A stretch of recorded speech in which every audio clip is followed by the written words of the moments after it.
오늘 말씀은 사사기입니다. 사사기 6장입니다. 사사기 6장.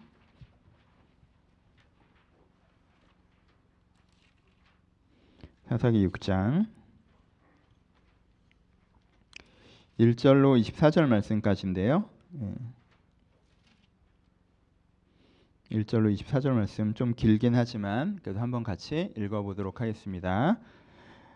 제가 1절 읽겠습니다. 이스라엘 자손이 또 여호와의 목전에서 악을 행하였으므로 여호와께서 7년 동안 그들을 미디안의 손에 넘겨주시니 미디안의 손이 이스라엘을 이긴지라. 이스라엘 자손이 미디안으로 말미암아 산에서 웅덩이와 굴과 산성을 자기들을 위하여 만들었으며 이스라엘이 파종할 때면 미디안과 아말렉과 동방 사람들이 치러 올라와서 진을 치고 가사에 이르도록 토지의 소산을 멸하여 이스라엘 가운데 먹을 것을 남겨주지 아니하며 양이나 소나 나귀도 남기지 아니하니 이는 그들이 그들의 짐승과 장막을 가지고 올라와 메뚜기 떼같이 많이 들어오니 이 사람과 낙타가 무수함이라.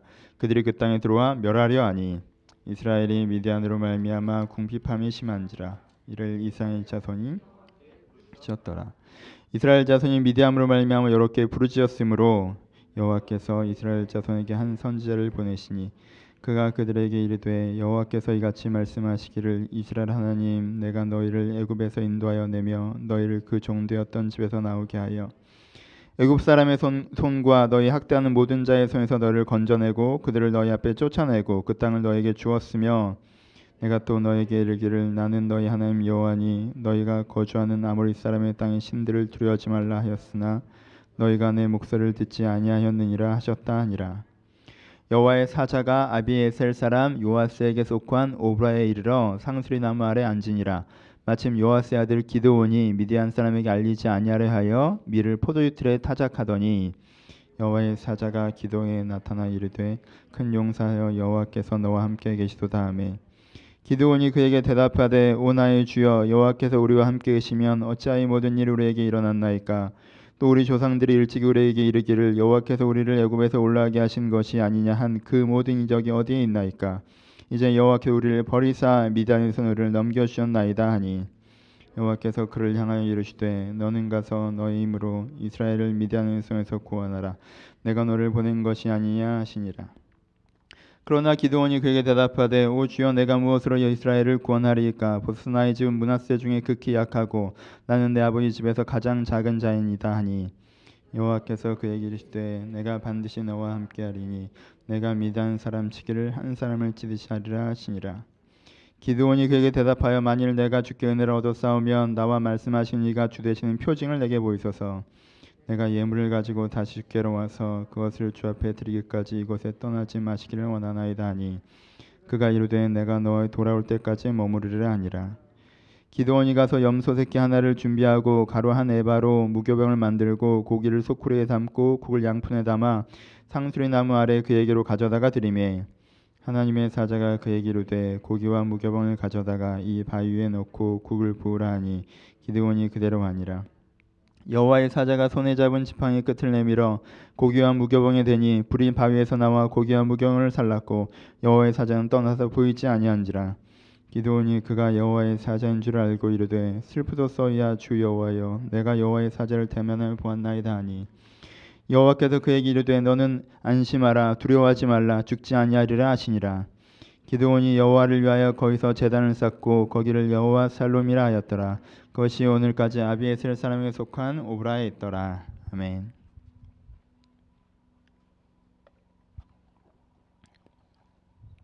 안녕하세요. 인사할까요? 안녕하세요. 오늘도 말씀의 기대를 갖고 함께하는 시간이었으면 좋겠습니다.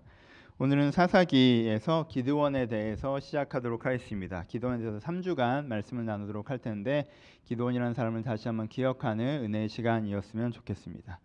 오늘은 기드온의 6장면을 좀 살펴볼 텐데요. 첫 번째로는 기드온의 상황을 살펴봅시다. 기드온은 어떤 상황이었고 그 당시에 미디안의 압박 가운데 있었다라고 성경은 기록하고 있습니다. 여러분 미디안은 압제하는 나라 중에서도 그렇게 건강하지 않는 방식으로 이스라엘을 압제했습니다. 어떻게 했어요? 땅을 점령하고 니네 가운데 많은 수탈, 농사를 지면 많이 착취해가는 정도가 아니라 아예 전쟁에 승리하고 온 다음에 점령하고 있지 않고 자기 나라로 돌아가 버려요. 그러면 이 사람들이 어떻게 합니까? 농사를 짓겠죠. 한 해 동안 열심히 농사를 지으면 가을에 와 다시 한번 쳐들어와서 몰려옵니다. 그래서 농사 지었던 곡물과 그리고 모든 그 양과 가축들까지 싹 가지고 다시 자기 나라로 돌아가 버려요. 그리고 또 그렇게 되면은 추수를 했는데 아무런 곡식이 없잖아요. 그럼 완전히 빈궁한 지경에 떨어지죠. 그 빈궁한 중에서 줄임배를 움켜잡고 정말 모종 조금 남아있는 걸로 다시 어떻게든 농사를 짓잖아요. 그러면 또 미디안이 가을에 쳐들어와서 싹 쓸어갖고 돌아가 버려요. 그러니까 이스라엘 사람들이 어떻게 됐다고 합니까? 빈궁한 처지에 떨어졌다라고 얘기합니다. 다른 나라가 압제했어도 이 정도까지는 아니었어요. 근데 이건 아예 사람을 살아갈 수가 없게 만드는 거예요. 아예 관심이 없어요. 이 사람들이 살건 죽건. 그냥 약탈자로 정말 도적대처럼 이들을 대했던 것이 미디안이었습니다. 그것이 7년째 반복되고 있습니다. 얼마나 어려웠겠습니까? 이 사람 빈궁했어요. 배고팠습니다. 그런 시대에 태어났어요. 그래서 기드온이 그래서 어떤 생각을 해냈습니까? 농사를 지었는데 이거를 추수를 하는 게 소문이 나면 미디안이 또 쳐들어올 것 같아서 몰래 추수를 한 다음에 그것을 탈곡할 때가 가장 문제잖아요. 그걸 탈곡을 하는데 커다란 포도주 틀 속에 들어가서 거기서 탈곡을 하고 있는 거예요. 왜요? 걸리면 이게 다 뺏기니까 조금이라도 내 것을 좀 가져가 보겠다고 그 탈곡을 하고 있는 장면이 오늘의 장면, 기드온이 살고 있는 상황입니다. 이것은 참 되게 안쓰러운 상황입니다. 왜요? 여러분 추수가 뭐예요? 추수는 원래 축제의 날이어야 합니다. 그렇지 않습니까? 내가 한 해 동안 열심히 일을 했고요. 그 열심히 한 거에 대한 보상을 받는 날이에요. 우리가 농사를 지을 땐 매달 월급이 들어오는 게 아니란 말이에요. 내가 이 추수의 날을 보면서 참고 1년을 일하면 추수의 날에 그 보상을 받으면서 내가 보람을 느끼고 감사를 하고 이 기쁨을 주변 사람과 나누는 축제의 날이 추수입니다. 내가 열심히 일했음에도 그 결과를 빼앗길까봐 전전긍긍하고 있는 처지에 있는 거예요. 그게 기드온의 삶입니다. 얼마나 피곤한 삶입니까? 안쓰러운 삶이에요. 기드온의 삶은 초라한 삶입니다. 내 인생에 큰 문제가 닥쳤는데 그렇잖아요. 추수 때마다 모든 것을 빼앗기는 큰 문제가 닥쳤는데 그 문제를 해결할 수 있는 적극적인 방법이라는 게 없어요. 그러니까 남아있는 게 소극적인 방법입니다. 가장 소극적인 방법 뭐예요? 안 걸리는 거. 포도주 틀 속에 들어가는 아이디어 정도. 그것이 내 인생에 내가 낼 수 있는 대안인 거예요. 얼마나 초라한 대안입니까? 원래 공공의 문제는 다 함께 해결해야 되는 것인데 공공의 문제를 다 함께 해결하지 못하고 개인이 해결해야 되는 상황이 되면요. 그 개인이 낼 수 있는 대안이라고 하는 건 너무 초라한 대안밖에 되지 않거든요. 그러니까 포도주 틀 속에 들어가는 것 정도의 대안을 잡고 있는 것이 기드온의 형제입니다. 기드온의 상황. 그것이 우리의 상황과 유사점이 있습니다. 여러분 오해하지 마세요. 우리는 절대 기드온만큼 힘들지 않아요. 유사점이 있어요. 우리가 감히 기드온 같다라고 얘기해서는 안 됩니다. 유사점이 있죠. 어떤 유사점이 있어요. 현대사회에서도 비슷한 맥락은 갖고 있습니다. 뭔가 열심히 하면 보상이 주어질 수 있는 사회가 건강한 사회거든요. 사실. 내가 공부를 열심히 했으면 그 사람에게 삶의 기회가 열려야 되고 내가 일을 열심히 했으면 그거에 합당한 대가, 보상이 돌아와야 되고 내가 모든 새로운 일을 열심히 도전했으면 그 도전을 위한 결과들을 내가 누릴 수가 있어야 됩니다. 근데 현대사회 특징 중에 하나가 무엇이에요? 열심히 하고도 그 보상, 그 대가, 그 열매를 못 누릴 수가 있다는 거죠. 그 불안에 우리가 전전긍긍합니다. 그렇죠?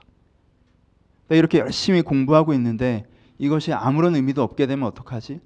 내가 이 직장에 내가 열심히 일을 하고 있는데 이것이 또 아무런 의미가 없게 되면 어떡하지? 내가 열심히 살아가고 있는데 이것이 그냥 아무런 의미가 없게 되면 어떡하지? 내가 고생한 거에 대한 대가는 구조적으로 다른 사람들이 다 가져가 버리고 나는 결국 아무것도 안 남게 되면 어떡하지?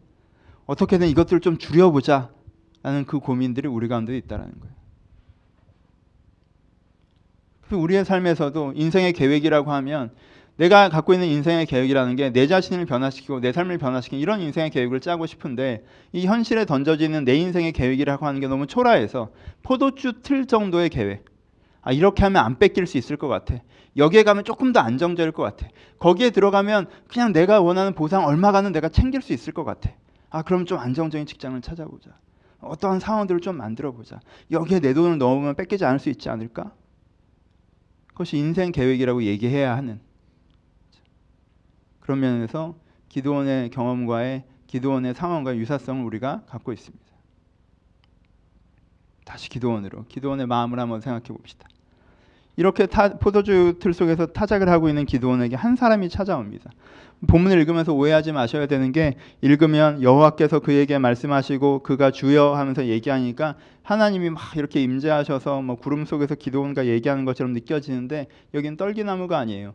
여기 한 사람이 찾아온 거예요. 그렇죠? 기드온에게 한 사람이 있어요. 당신이 정말 하나님이 보낸 사람인지 어찌합니까? 라고 얘기하고, 이거 하늘로 올라간 다음에야 진짜 하나님이 보내시는 사람인 줄 알았어요. 그러니까 기드온이 하는 이 대화의 과정에서는 그냥 한 사람이 와서 말을 건 거예요. 그렇죠? 그 사람이 하나님의 사람이 아닌지는 기드온은 나중에서야 알았어요. 그러니까 내가 그렇게 포도주 틀 속에 들어서 타작을 하는데 한 사람이 와서 나에게 뭐라고 얘기합니까? 큰 용사여 여호와께서 너와 함께 계시도다라고 얘기해요. 구름 잡는 얘기를 하죠. 난 초라한 삶의 현장 가운데 있는데 갑자기 이 선지자 같은 사람, 종교인이 찾아와서 큰 용사요, 하나님이 너랑 함께 계신다. 하나님께서 너랑 함께 계시고 네 인생엔 가능성이 있고 네 인생에 하나님의 은혜가 있고 뭐 이런 얘기들을 하는 거죠. 네가 하나님의 사명을 감당하는 삶을 살 거죠. 이런 얘기를 합니다. 그러니까 기드온이 그 얘기를 듣고 기분이 좋았을까요? 안 좋았을까요? 반응을 보니까 기분이 안 좋았어요.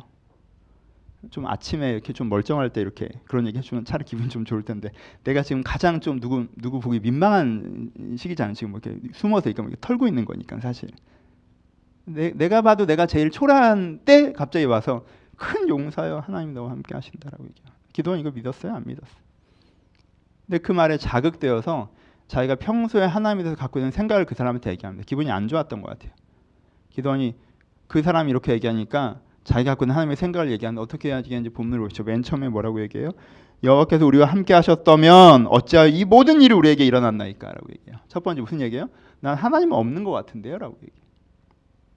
여호와께서 우리와 함께 하셨으면 이 모든 일이 왜 나에게 일어납니까? 하나님이 있으면 왜 이런 일이 벌어져요? 무슨 얘기예요? 하나님 없는 것 같다는 얘기예요. 그렇죠? 우리도 가끔 하는 얘기죠. 기도원이 갖는 하나님의 생각이, 내 상황을 보니까 하나님 없는 것 같습니다. 두 번째 뭐라고 얘기해요? 우리 조상들에게 있었던 그 모든 이적이 어디 있나이까? 하나님께서 힘이 능력이 많다라고 성경에 기록되어 있는데 그 기적이 어디에 있어요? 무슨 뜻이에요? 하나님 무능하다는 거예요. 그렇죠? 내가 보기엔 하나님 능력 없다라는 거예요. 세 번째 뭐라고 얘기합니까? 여호와께서 우리를 버리사라고 얘기해요. 무슨 뜻이에요? 하나님이 살아계시고 능력이 있을지는 모르겠지만 살아있고 능력이 있다면 우리를 어떻게 한 거예요? 버린 거, 우리를 사랑하지 않는다는 거예요. 그게 기드온이 하는 대답이에요. 그 사람이 기드온이 하는 질문이죠. 그 사람이 큰 용사여 하나님이 너와 함께 계신다라고 했더니, 내가 생각하는 하나님은, 내가 경험한 하나님은 계시지 않거나 계시더라도 능력이 없으시거나 능력이 있으시다면 나에게 무관심하신 분이시다.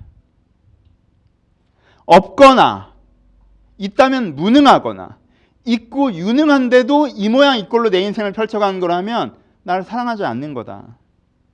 내가 경험하는 하나님은 그 하나님이다. 근데 지금 나에게 큰 용사라고 이야기하느냐 라고 그에게 반문하는 것입니다. 우리도 기도원 정도는 아니지만 이런 같은 마음이 들 때가 있습니다. 우리의 경험이 있을 때. 삶을 살아가다 보면 어떤 지점이 있습니다. 이쯤이면 하나님께서 좀 도와주셨으면 좋겠는데, 이 일은 좀 해결해 주셨으면 좋겠는데, 때론 그걸 갖고 간절히 기도해 봤을 수도 있습니다. 하나님 여기서만큼은 저를 좀 도와주셨으면 좋겠습니다. 이 문제는 나에게 너무나 중요한 문제입니다. 왜 하나님께 매어달렸을 거예요? 자기가 되게 중요한 문제였을 거예요. 근데 그것에서 하나님의 침묵을 경험합니다. 그 문제가 해결되지 않아요. 자기 인생에 좋지 않은 일이 벌어집니다. 그럼 이 사람은 그 경험을 통해서 신학을 세우기 시작합니다.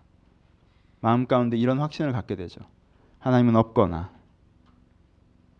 하나님은 있어도 무능하거나 나에게 관심이 없거나, 셋 중에 하나라는 거예요. 왜? 내 경험하는 바로서, 내가 겪어본 바로서 하나님은 그런 분이시다라는 생각을 우리도 때로 갖게 됩니다. 기드온의 환경에서 기드온의 생각을 갖게 되는 건 굉장히 자연스러운 것입니다. 우리도 기드온과 비슷한 환경을 겪었다면 그런 생각을 자연스럽게 가질 수도 있습니다. 세 번째, 기드온의 믿음으로 넘어가 봅시다. 기드온이 그렇게 하나님의 사람에게 반문하였더니 이 사람이 어떻게 대답합니까? 이 사람은 이제까지 했던 이야기와 같은 이야기를 반복합니다. 기드온이 그렇게 하나님이 없거나 무능하거나 나를 사랑하지 않는다고 13절에 이야기했더니 14절에 그 사람이 반복해서 여호와께서 그를 향하여 이르시되 너는 가서 너의 힘으로 미디안의 손에서 이스라엘을 구원해라. 내가 너를 보내겠다라고 말씀하십니다. 하나님께서는 자초지종을 설명하지 않으세요. 하나님께서는 사과하지도 않으십니다. 하나님께서는 그 과거에 대해서 이야기하지 않으세요. 현재 상황에 대해서 설명하지도 않으십니다. 하나님께서는 어떻게 얘기하십니까? 하나님은 지금 이 순간에 여기서부터 너와 네 환경을 바꿔나가실 생각이시다라고 그에게 대답하십니다. 네가 가장 원하는 건 뭐냐? 옛날에 무슨 일이 벌어지니 자초지종을 아는 거야? 아니잖아. 하나님께서 얘기하시는 건 그거예요. 지금 이 순간 내가 네 인생을 변화시키고 지금 이 순간 내가 네 인생을 사용하겠다라고 그에게 똑같은 이야기로 다시 한번 선언하십니다. 큰 용사여 하나님께서 너와 함께 하신다, 그 얘기를 반복하는 거죠. 이 선언이 선언됐을 때 기드온에겐 두 가지 반응이 있을 수 있었습니다. 첫 번째 기드온이 보일 수 있었던 반응은 무엇입니까? 무시하는 것입니다. 왜요? 물어봤더니 딴소리를 하잖아요. 그렇죠? 기드온이 볼 수 있었던 첫 번째 반응은요, 무시하는 거예요. 여러분, 지금 천사가 나타난 게 아니에요. 한 사람이 그 얘기를 하는 거예요. 어떤 사람이 와서 나한테 종교적인 축복을 얘기했더니 내가 거기에 대해서 그 하나님 뭐 그러신 것 같지 않은데라고 내가 대답한 거예요. 근데 그 사람이 거기서 사실은 이게 이렇게 되고 저게 저렇게 된 거라고 설명을 해주길 바랬는데 설명은 안 해주고 또 막 선언을 해. 그렇잖아요. 여러분들 어떠실 것 같아요?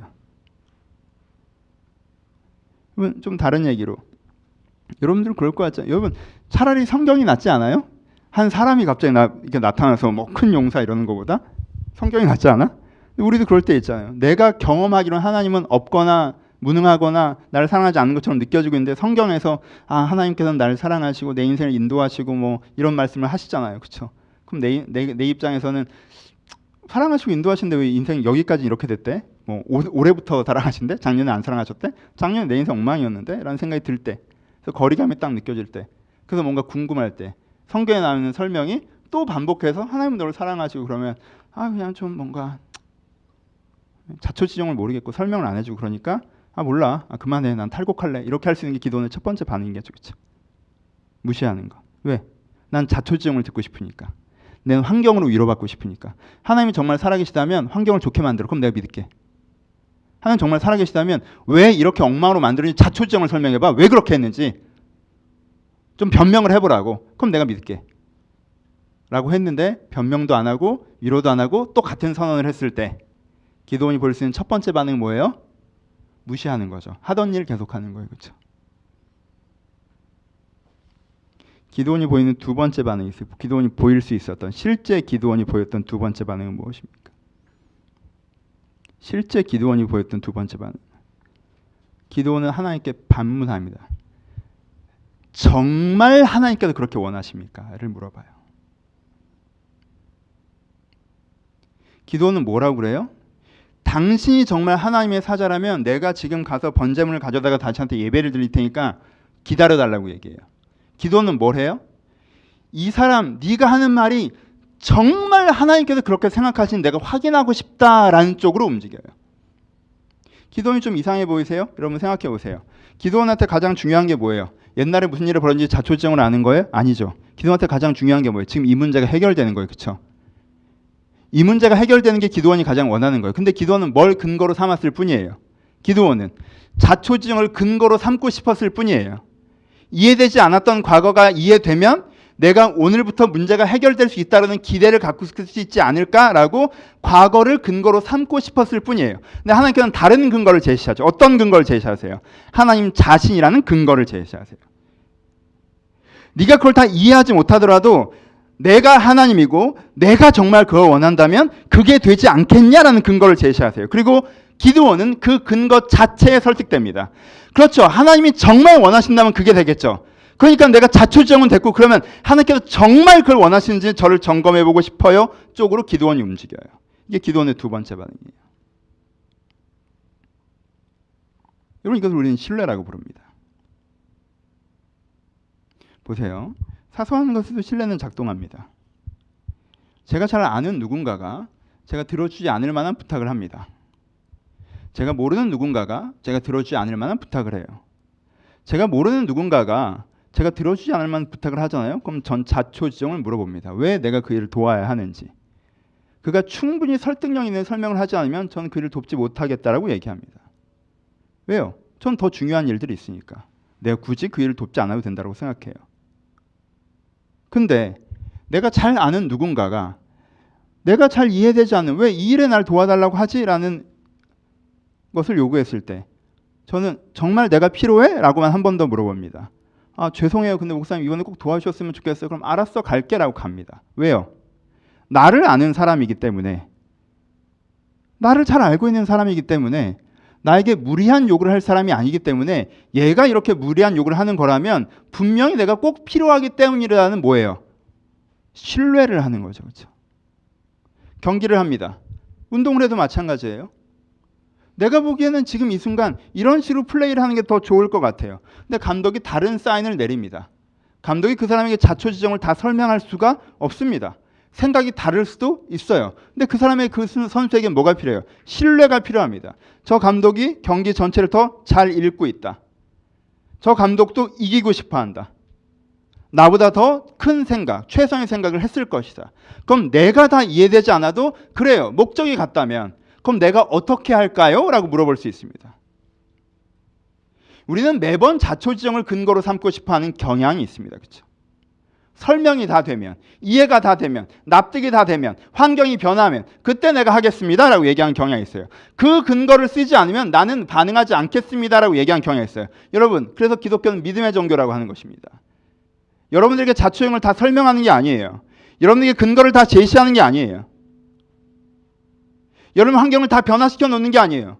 보이는 것을 누가 믿지 못합니까? 보이지 않는 것을 믿나니 그걸 소망이라고 부르는 거 아닙니까? 믿음의 종교이고 소망의 종교라고 얘기합니다. 왜요? 내가 상황이 다 바뀌지 않다 할지라도 하나님께서 그 일을 해나가실 것이라는 하나님이라는 분 자체가 그렇게 해나갈 것이라면 신뢰감이 있다면 그러면 당신이 그것을 원하시면 그렇게 하실 거니까 내가 그 일에 어떻게 참여하는 게 좋을까라는 태도로 반응할 수 있다는 것입니다. 여기서 기도원과 우리가 갈라집니다. 믿음 있는 사람과 믿음 없는 사람이 갈라집니다. 우린 기도원의 300용사를 기억하죠. 수만 명의 적군이 있는데 300명 딱 데리고 가 하고 가서 때려잡는 기도원. 그렇죠? 우리는 300용사의 기도원을 기억합니다. 여러분, 300용사의 기도원은 여기서부터 출발했습니다.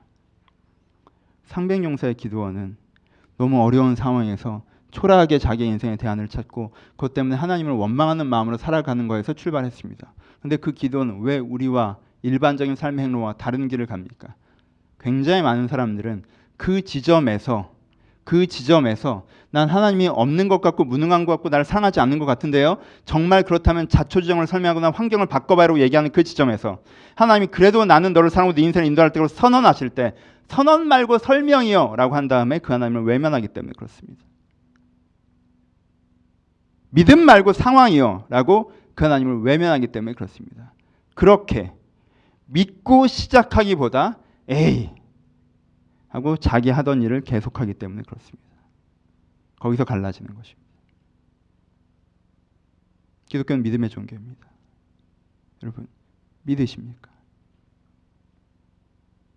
이건 믿으십니까?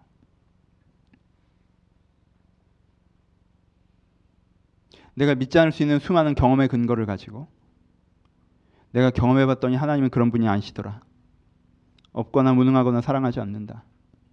나를 설득하고 싶다면 내 경험을 바꿔라. 내 환경을 바꿔라. 나에게 좋은 경험을 시켜준다면 그때 그를 믿으마. 누가 이것을 믿음이라고 부릅니까? 믿음은 내가 경험하는 것으로 하나님을 제다하는 사람을 믿음 없는 사람이라고 부르는 것이고 내가 믿는 것으로 현실을 만들어가는 사람을 믿음 있는 사람이라고 부르는 것입니다. 내가 경험하는 것으로 하나님을 평가하고 판단하고 제다하는 사람은 믿음 없는 사람이라고 하는 것이고 내가 믿는 것으로 내 현실을 만들어가는 사람을 믿음 있는 사람이라고 부르는 것입니다. 그리고 하나님은 믿음의 사람들과 하나님의 일들을 만들어 가신다라고 하실 것입니다. 기도는 겸손합니다. 기도는 믿고자 합니다. 믿게요. 이렇게 못해요. 하나님 확신을 주세요. 그럼 하나님이 정말 그렇게 하신다는 확신을 주세요. 기도원은 환경의 변화를 찾지 않고 논리적 설명을 찾지 않고 하나님께서 정말 그렇게 하고자 하신다라는 하나님의 의지에 대한 확증, 우리식으로 표현하면 은혜를 구합니다. 그리고 그가 그 은혜를 받죠. 구약적 방식으로 하나님께 예배하고 그 예배가 연락됨을 경험합니다. 우리 신약적으로 얘기하면 우리가 그 믿음을 가지려고 하나님께 나아갔을 때 하나님께서 내 안에 믿음을 채우시는, 내가 하나님을 믿는 마음을 부으시는 그 성령의 은혜를 경험하게 됩니다. 그것이 기도원을 달라지게 하는 것입니다. 이 기도원의 믿음. 기도원의 변화를 봅시다. 기도원은 그 믿음을 가진 이후에 정말 하나님께서 그렇게 하신다라는 은혜를 받은 이후에 와 기뻐하기보다 두려워합니다. 그가 슬프도소이다 주 여호와여 내가 주의 사전을 대면하며 보았나니라고 얘기하며 두려워하며 자기가 죽을 것이라고 생각합니다. 아니 왜 이렇게 은혜를 받았는데 이 사람이 두려워하고 죽을 것이라고 생각합니까? 그가 봤죠. 하나님께서 정말 살아계시고 하나님의 사람들과 하나님의 일들을 이루어가고 계시다는 걸 봤어요. 난 이제까지 하나님은 없고 무능하고 사랑하지 않고 세상은 세상 방법대로 난장판으로 돌아가고 있다고 생각해서 이 세상을 원망하고 하나님을 비판했는데 하나님은 이 엉망인 세상 속에서도 하나님의 사람들과 함께 하나님의 일을 해나가고 계시다는 걸 자기가 봤어요. 그렇죠? 자기가 본 순간 누가 보여요? 그 일에 동참할 만한 사람이 못 되는 자기 자신이 보입니다. 기드온은 이것을 보기 이전에 내가 어떤 사람인지는 생각하지 않아요. 세상이 문제이고 하나님이 잘못한 거예요. 내가 누구인지 별로 고민하지 않아요. 나는 피해자이고 난 억울한 사람이고 난 답답한 처지에 던져진 거예요. 내가 문제가 없어요. 저게 문제예요. 근데 하나님이 큰일을 해가고 계신다는 걸 본 순간 뭘 느껴요? 자기를 보는 거죠. 하나님 앞에서 자기를 봤더니 자기는 어떤 사람이에요? 자기는 그 세상과 다를 바 없는 사람이에요. 내 이기심, 내 이해관계, 상황이 그러니까 어쩔 수 없이 타협하는 것.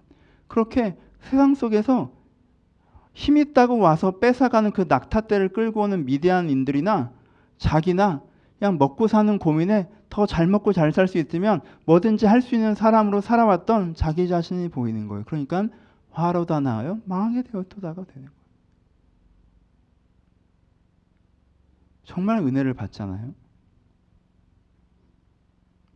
내가 경험한 환경에 억울하다고 생각하고 그 환경으로 하나님을 재단하고 세상을 재단하고 나만 피해자인 것처럼 생각했던 사람이 정말 은혜를 받잖아요. 그러면 세상이 문제이기 이전에 내가 문제였다는 걸 깨닫게 돼요. 내가 하나님과 함께 일하던 사람이 아니었고 하나님께 세상을 바꿔나갈 사람이 아닌 내 초라함에 직면하게 됩니다. 여러분 우리도 이런 일이 벌어질 수 있습니다. 이것을 은혜의 회개라고 합니다. 그렇죠? 여러분 처음 예수 믿을 때 뭐부터 나오십니까? 회개부터 나오셨죠.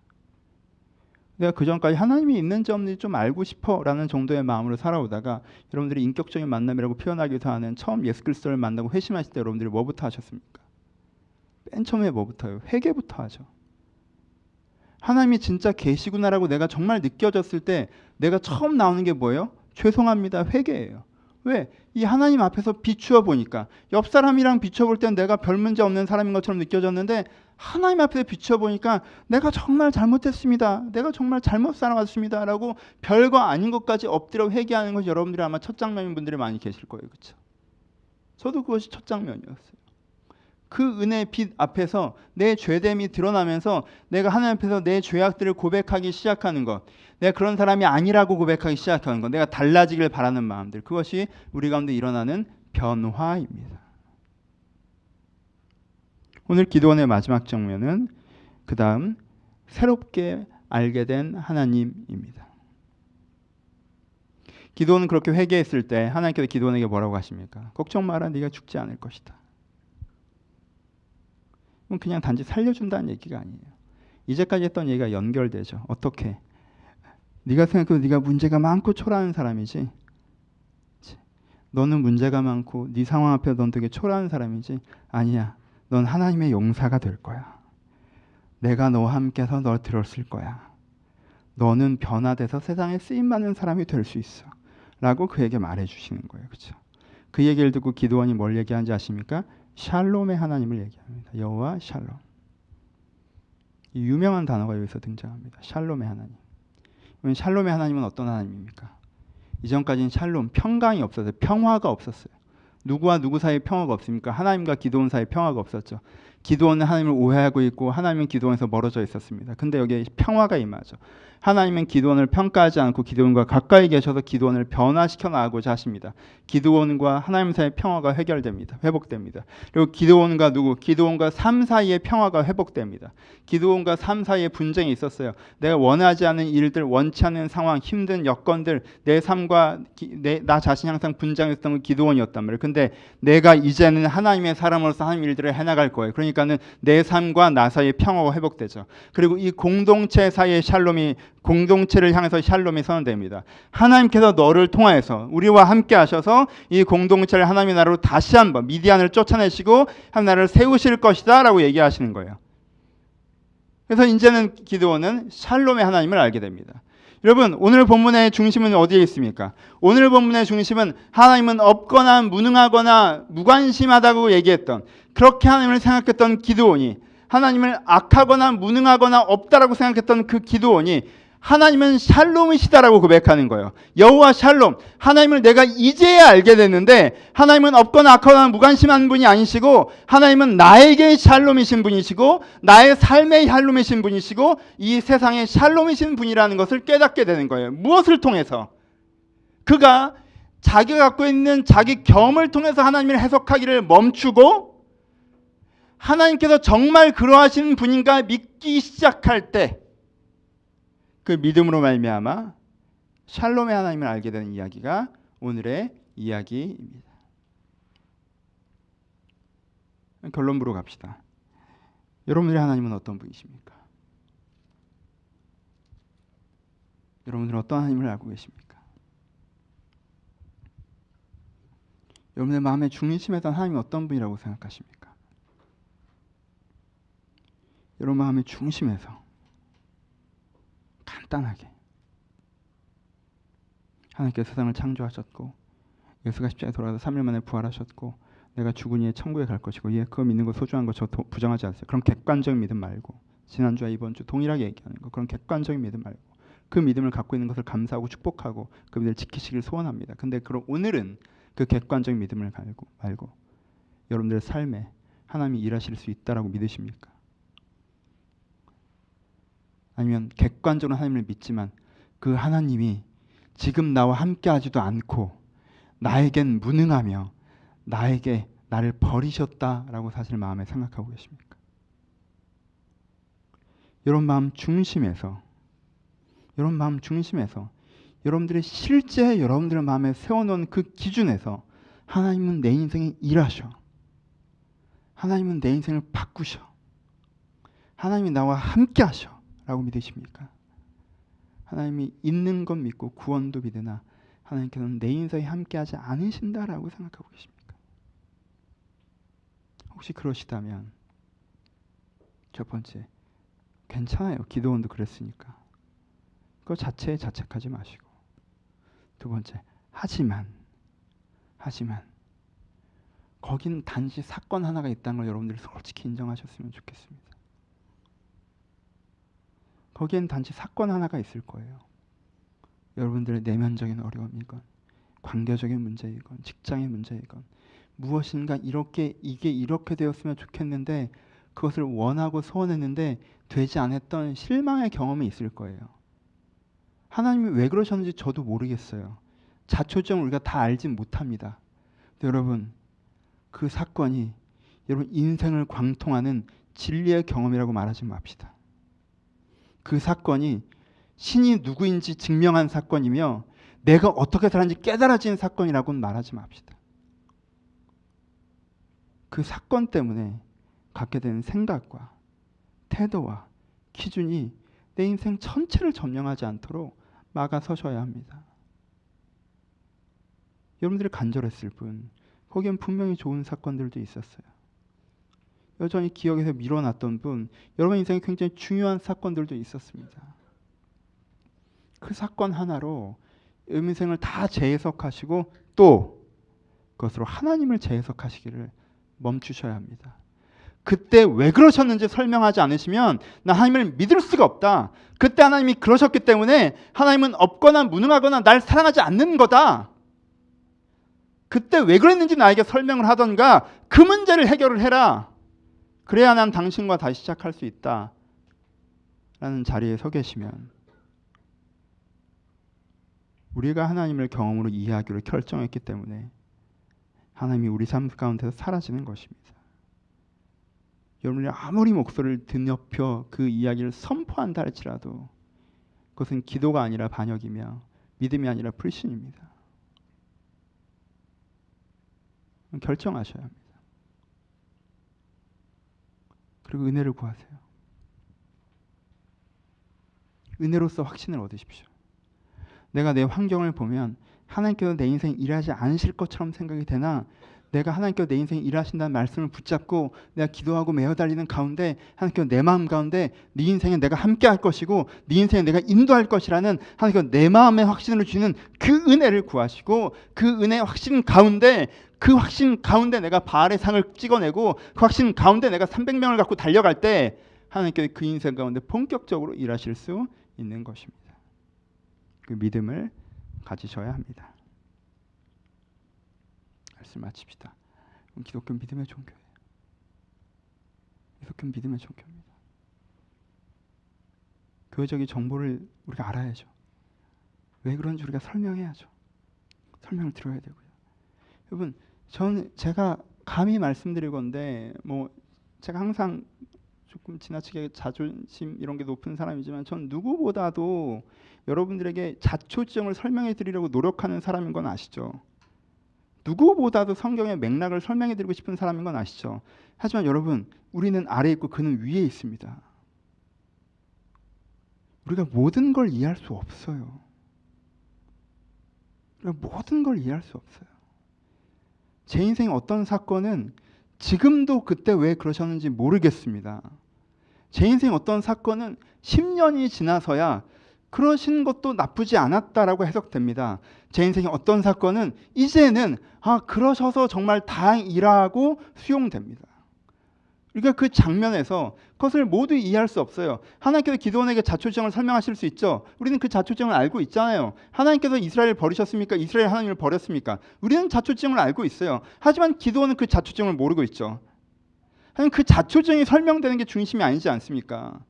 어떤 사정들이 있었겠지만 중요한 것은 그럼 지금부터 하나님께서 내 인생에 일하실 수 있느냐가 우리 가운데 중요한 것 아닙니까? 여러분, 제가 만약에 목회를 6년을 해봤더니 나무의 순교는 딱 이 정도더라. 사람들도 그런 것 같아. 내가 얘 한 4년 가르쳐봤는데 이 정도 바뀌고 안 바뀌는 것 같아. 그래서 얘랑은 이 정도로 지내. 하나님께서 더 이상 얘한테 그렇게 일하시지 않은 것 같아. 근데 그런 식으로 여러분들을 바라본다면 내 믿음 없으면 뭐라고 하실 거 아닙니까? 그럼 제가 목회적으로 문제가 생긴 거 아닌가요? 남의 숨은 이런 것 같아. 우리가 이제까지 흘러온 상황을 보고 현재 상황을 보니까 이런 것 같아. 아니죠. 그렇게 봐서는 안 되죠. 내 나름대로는 최선을 다했는데 이거예요. 그러니까 더 이상 어떻게 안 되겠지. 아니죠. 근거는 어디서 오는 겁니까? 하나님께서는 이 교회를 건강하게 세우기를 바라세요. 왜 그렇게까지 잘 못됐는지는 모르겠는데 하나님께서는 이 교회를 건강하게 세우기를 바라세요. 그리고 그 일을 지금도 하고 계실 거고요. 거기에 내 역할이 있을 거란 말입니다. 그러니까 저는 제 역할을 알고 그 일에 참여해서 조금 더 이 교회가 하나님과 가까워지길 바라면서 그래 해나갈 거예요. 희망과 함께. 그렇죠? 제가 그래야겠죠. 그렇지 않고 우리가 여기서 흩어져야지. 제 자신의 인생에 대해서도 내가 43살 정도 살아보니까 이 정도구나. 내가 하나님이 내 인생에 그냥 크게 엄청나게 쓰시진 않는구나. 내 인생에 전인격적인 변화가 그렇게 많이 일어나지도 않는구나. 난 또 이 정도 사람인 거구나. 나쁘지 않지. 날 수용하자. 이러면 됩니까? 아니, 하나님께서 나를 또 바꾸시겠죠. 왜 43년 동안 신앙생활을 했는데 제대로 신앙생활한 게 벌써 20년이 넘었는데 20년이 넘게 신앙생활해도 왜 이 모양이라고 내 스스로를 비난하기 이전에 하나님을 원망하기 이전에 지금부터라도 하나님께 분명 나를 바꿔가실 수 있죠. 거기 내 역할이 있을 겁니다. 전 그 역할에 서고 싶어요. 그렇게 저를 바꾸고 싶습니다. 그게 제 고민이에요. 그게 맞겠죠. 그러려고 해요. 그러지 않고 제가 20몇 년을 했는데 이 정도밖에 안 바뀌는구나. 신앙생활 해도 사실 그때만 반짝 그런 거고 원래 안 바뀌어. 사람이란 게 잘 안 바뀌어. 성경 공부 깊이 해도 잘 안 바뀌어. 근데 그렇게 되는 순간 사실 좀 목회에서 그만하든가 해야겠죠. 여러분, 여러분들의 서 있는 자리가 우상이 되지 않도록 결정하십시오. 나 이만큼 살아봤더니 이렇더라. 내가 이렇더라. 내 상황이 이렇더라. 하나님, 여기까지 왜 그랬는지 우리가 다 설명하지 않아도 확실한 건 하나는 하나님께서 여기서부터 여러분들에게 일하신다고 말씀하고 계신다라는 거예요. 하나님께서 여기서부터 여러분들에게 일하실 것입니다. 여러분들의 환경 때문에 하나님이 어떠하다라고 결정하셨다면 오늘 이 순간 그 결정을 철회하시고 하나님이 그럼 내 인생에 무엇을 하려고 하실까? 하나님이 정말 그러신가? 하나님이 정말 그러신 걸 내가 알고자 합니다. 믿고자 합니다. 이렇게 은혜를 받고 그 은혜 받은 모습을 보니 내 문제가 보이고 그것들을 회개할 때 샬롬의 하나님을 만나셨으면 좋겠습니다. 여호와 샬롬. 하나님은 평강이시다. 하나님은 실로 평강이십니다. 우리가 영혼으로 아직 그것을 모르신다면 아버지, 내가 샬롬의 하나님을 알게 하소서. 나와 함께하지 않고 무능하고 무관심한 하나님이 아니라 내가 샬롬의 하나님을 알길 바랍니다. 성경은 샬롬의 하나님이라고 말씀하시니 내가 모르는 것이지 내가 그것이 하나님이 샬롬이라는 걸 신뢰하며 나아가오니 하나님 알길 바랍니다. 여러분들이 서실 때 하나님이 여러분들 가운데 함께하시며 그 샬롬을 여러분 삶 가운데 넘치게 하실 것입니다. 오늘 그 평화를 초대하고 누려가시기를 주님의 이름으로 축원합니다. 우리 찬양하시겠습니다. 은혜로다 찬양하실 텐데 시작됐네 우리 주님의 능력이 나의 삶을 다스리고 자유케 하네. 자유 안에 죄와 사망으로부터 나의 삶은 변하고 다 충만하네. 은혜로다 주의 은혜. 한량 없는 주의 은혜. 여러분 이 은혜를 고백하십니까? 하나님의 일을 시작하셨습니다. 우리를 바꾸시는 일들을, 우리의 삶을 바꾸시는 일들을 시작하셨습니다. 하고 계십니다. 지금 왜 이렇게 충분히 나타나는지 아는지 우리가 잘 알지 못하지만 분명히 하고 계십니다. 오늘 다시 한번 선언합시다. 시작됐네 우리 주님의 능력이. 내 죄와 사망으로부터, 여러분의 내면적인 문제와 여러분의 환경적인 문제로부터 함께 분명히 그것들을 자유케 하실 거라는 희망을 가지시고 우리 함께 기도하는 마음으로 찬양하도록 하겠습니다. 찬양하시겠습니다.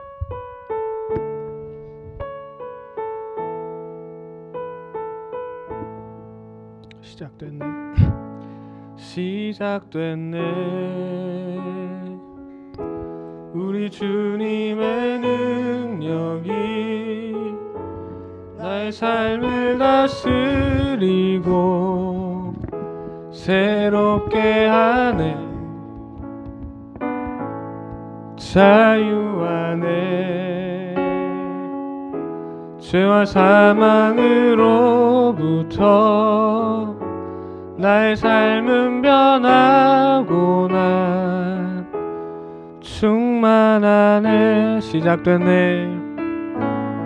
시작됐네. 우리 주님의 능력이 나의 삶을 다스리고 새롭게 하네. 자유 안에 죄와 사망으로부터 나의 삶은 변하고 난 충만하네. 은혜로다 은혜로다 주의 은혜 한량 없는 주의 은혜 은혜로다 주의 은혜 변함없는 신실하신 주의 은혜 은혜로다 은혜로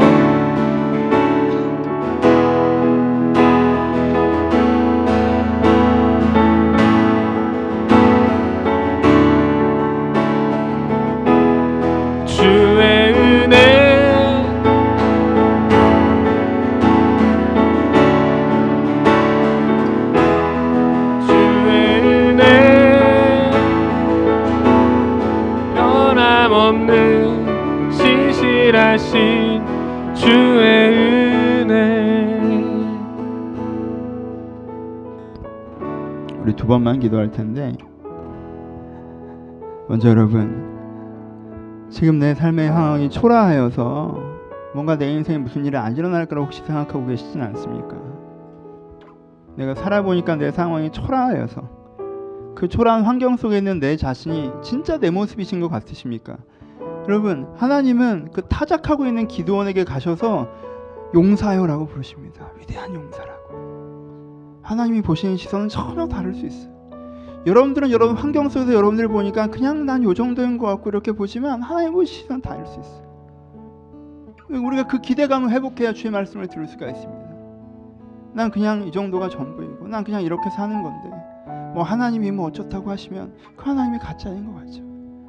희망을 먼저 회복하셨으면 좋겠습니다. 주님, 제 인생 가운데 지금의 삶의 정황과 모습이 전부가 아니라, 지금의 내 인격과 태도가 내 전부가 아니라, 내가 더 성숙한 사람, 더 의미 있는 삶, 하나님 앞에서 아름다운 삶을 살아갈 수 있는 사람인 것을 신뢰하게 하여 주옵소서.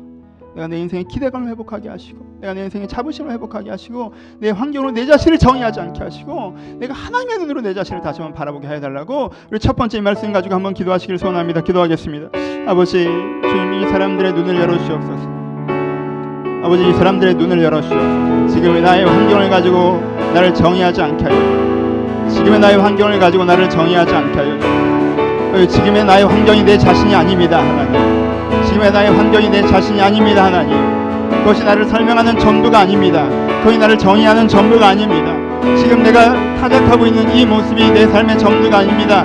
내 직업이 나를 설명해 주는 것이 아니고, 내 외모가 나를 설명해 주는 것이 아니고, 내 사회적 위치가 나를 설명해 주는 것이 아니고, 내 돈이 나를 설명해 주는 것이 아니고, 내 현재의 내 인격이나 내 태도나 내 정서가 나를 설명해 주는 것이 아닌 것을 주 앞에 고백합니다. 아버지, 이것은 내가 아닙니다. 아버지, 그 타작마당의 기드온, 그 아버지 포도주틀 속의 기드온이 정말 내면적으로 초라했고 하나님 앞에 부정적이었고, 그가 인생에 대한 자신감도 잃어버렸고 사회에서도 아무것도 아닌 존재였으나 하나님께서는 그를 큰 용사로 부르신 것처럼, 아버지, 우리 한 사람 한 사람 가운데 다시 한번 말씀하셔서 하나님께서 우리를 보시기 우리가 어떤 사람인지 바라보게 하여 주옵소서.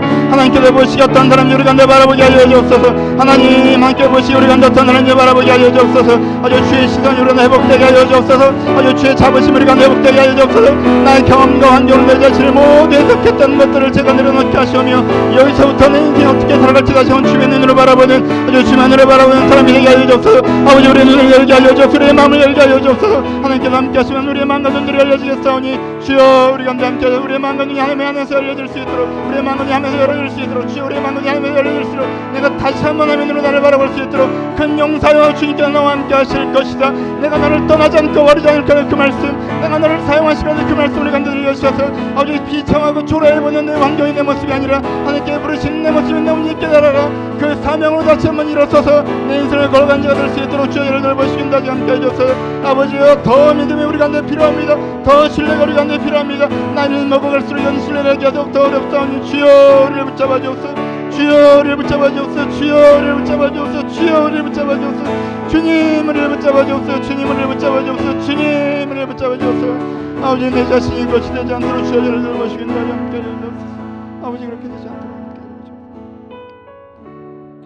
아버지, 여러분 살다 보면 여러분들이 경험한 어떤 자극적인 사건, 여러분의 인생에 해석이 될 때가 있어요. 정말 하나님이 안 계시는 것 같고, 하나님이 무능한 것 같고, 하나님 날 버리신 것 같고. 지금 이 기드온이 뭐라고 고백합니까? 여호와께서 우리를 버리사라고 얘기하지 않습니까? 어떤 경험은 그렇게 강렬하게 우리 가운데 옵니다. 근데 여러분, 그때 우리 가운데 필요한 게 뭔지 아십니까? 그 경험이 주는 해석으로 하나님의 힐난하는 것이 아니라, 아버지, 내가 이 환경 가운데 완전히 매몰돼 버렸사오니 다시 한번 내 마음의 은혜를 회복해달라는 것이 우리의 기도여야 합니다. 아버지, 이 환경이 완전히 매몰된 내가 다시 한번 은혜로, 그럼에도 불구하고 하나님께서 주신 다시 한번 희망을 바라보면서 하나님과 함께 걸어가기를 소원하는 여러분들 기도해야 합니다. 여러분, 은혜를 구하십시오. 여러분 마음 가운데 이 세상 가운데 매몰될 때 세상의 편에서 세상의 말을 하지 마시고 은혜를 구하십시오. 이 세상의 말에 자유해지게 해달라고, 이 세상의 관점에 자유해지게 해달라고, 이 세상의 시선에 자유해지게 해달라고, 하나님은 없고 너는 실패했다고 얘기하는 이 세상의 논리에서 자유해지게 해달라고. 아버지, 내가 이것에서 자유해지게 하여 주시옵소서. 이 은혜를 구합니다. 이 은혜를 구합니다. 이 시간 한번 기도하실 때, 마지막으로 기도할 때 하나님 은혜를 구합니다. 내가 하나님의 은혜가 있어야 하나님의 마음과 생각으로 생각할 터인데 은혜가 떨어졌습니다. 주님, 주의 마음을 나에게 부어주셔서, 주님의 생각을 나에게 부어주셔서 이 은혜를 나에게 달라고 우리 한 번만 같이 기도하기를 소원합니다. 기도하겠습니다. 주님, 아버지, 이 사람들 가운데 은혜를 허락하여 주옵소서. 아버지, 은혜를 허락하여 주옵소서. 아버지, 은혜를 허락하여 주옵소서. 아버지, 세상에 깊이 빠져서 세상의 말을 내 말처럼 하고 있습니다. 아버지, 세상의 말을 내 말처럼 하고 있습니다. 주님, 아버지, 세상의 말을 내 말처럼 하고 있습니다. 아버지, 세상의 말을 내 말처럼 하고 있습니다. 하나님은 없고 너는 실패했다고 하는 얘기가 뭐 좋은 일이라고 내 말처럼 하고 있습니다. 아버지, 그 말을 가지고 하나님을 의심하고 그 말을 가지고 하나님을 신랑하고 있습니다. 아버지, 우리 가운데 믿음을 허락하셔서 아버지, 세상 가운데 내가 침몰되어 나갈 때 세상의 말을 하나님께 옮기는 것이 아니라 아버지, 내가 세상 가운데 매몰됐사오니 아버지, 내가 세상에 푹 빠졌사오니 주여 나를 여기서 건져주옵소서라고 매달려 기도한 자들에게 하여 주옵소서. 아버지, 나를 이 늪에서 건져주옵소서. 점점점 빠져들어가는 이 세상의 늪에서 나를 건져주옵소서. 하나님을 믿지 못하고 나를 부정하고 아주 세상에 휩쓸려 살아간다고 얘기하는 이 늪에서 나를 건져주옵소서. 아버지, 주의 은혜로 내가 다시 한번 건져질 것입니다. 주의 은혜가 나를 다시 한번 꺼내어 주실 것입니다. 주의 은혜로 다시 한번 내가 세임을 얻을 것입니다. 아버지, 주의 능력으로 다시 한번 능력이 일어날 것입니다. 기도원이 예배 은혜를 경험하고 배워된 삶을 살았던 것처럼, 기도원이 예배 은혜를 경험하고 배워된 삶을 살았던 것처럼 여기 있는 한 사람 한 사람마다 이 은혜가 임하게 하여 주옵소서. 이 말씀이 임하게 하여 주옵소서. 하나님, 이 사람들을 의존한 것으로 주님을 의지하며 기도합니다. 하나님께서 이들 가운데 함께 하셔서, 하나님께서 이들 가운데 함께 하셔서 이들의 마음과 심령 가운데 하나님의 생각을 다시 한번 붙잡게 하시오며 하나님의 말씀을 다시 한번 붙잡게 하시오며 진짜의 말씀을 그 말씀을 내 인생을 다시 한번 바라보게 하시오며 그 내 말씀을 따라가는 것을 그자를 놀라주옵소서. 어제 제가 그렇게 들을 붙잡고 나가주는 주의 시간을 신뢰합니다. 제가 들으시는 붙잡고 나가주는 내 역사인 것을 신뢰합니다. 어제 주님의 은혜가 구하는 나가오니 저들의 마음을 찾아오셔서 이 세상의 생각을 푸시고 하는 생각을 다시 한번 일어서는 내가 우리 마음 가운데 성령이 설 수 있도록 그 축복하시고 축복하여 주옵소서.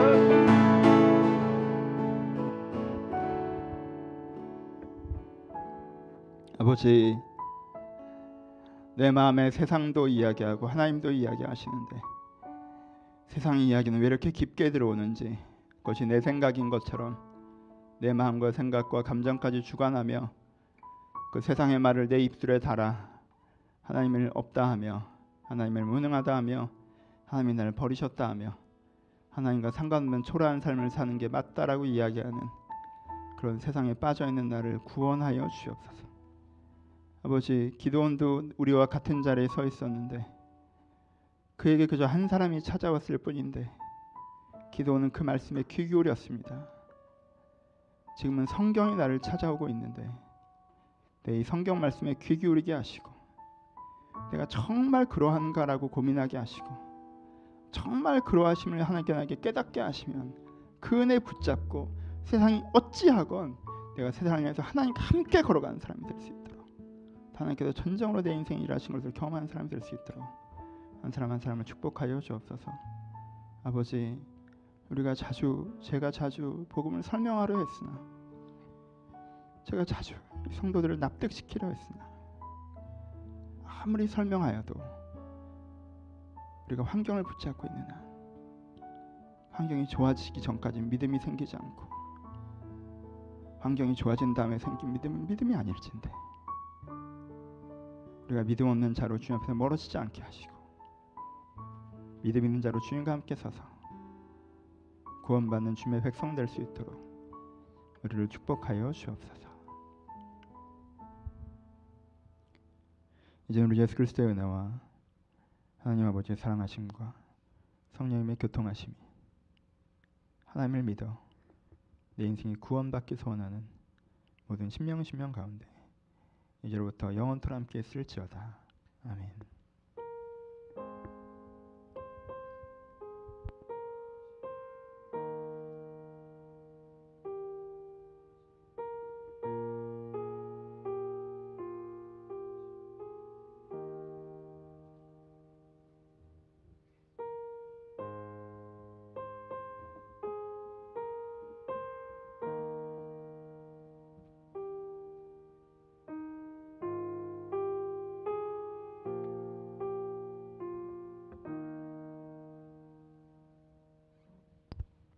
서로 주님께 감사의 박수 나누시겠습니다. 감사합니다.